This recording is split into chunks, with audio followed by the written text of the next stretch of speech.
Okay. Now we are going to start with bead number 2. This is a square bead.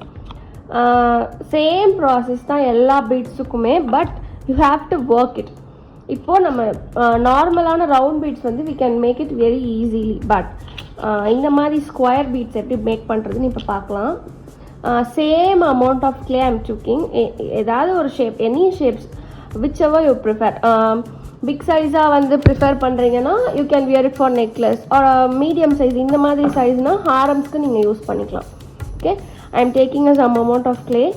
And இப்போ வந்து நான் என்ன shape use பண்ணுறேன் உங்களுக்கு வந்து விசிபிளாக இருக்கிறதுக்காக நான் பெரிய ஷேப்ஸ் வந்து I'm taking 1 2 3 4 and 5. I'm taking a 5th bead shape.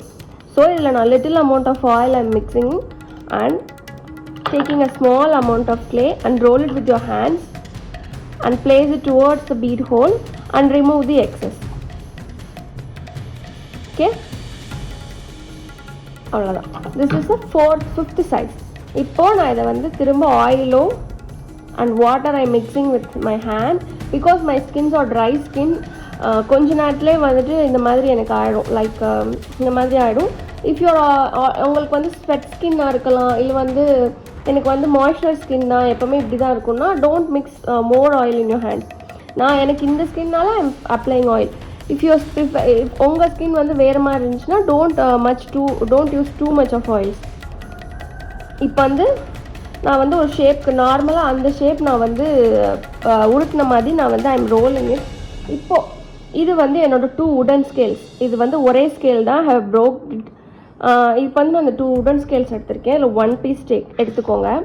எடுத்துகிட்டு இப்போது ஏதாவது ஒரு சைட் பார்த்துட்டு clean your surface and place it over your surface and press towards gently with using a pointer finger.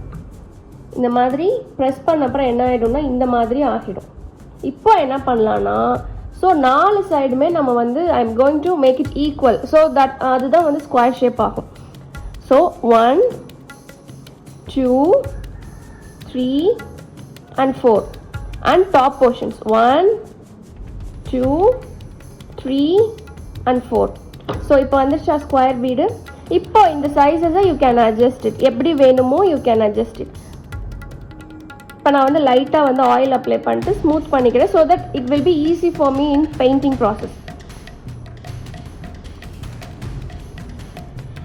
Okay, now வந்து square beads வந்து ready ஆயிடுச்சு. இப்போது இதில் how you are preferring to hold, either வந்து நீங்கள் சென்டரில் hold பண்ணிக்கலாம். Hold பண்ணால் ஜுவல்லரிஸில் வந்து இந்த மாதிரி பொசிஷன்ஸில் ப்ளேஸ் ஆகும். இஃப் இன்கேஸ் இல்லை ஐ வாண்ட் இன் சைட் பொசிஷன்னா சைட் பொசிஷனில் you can hold it with like this.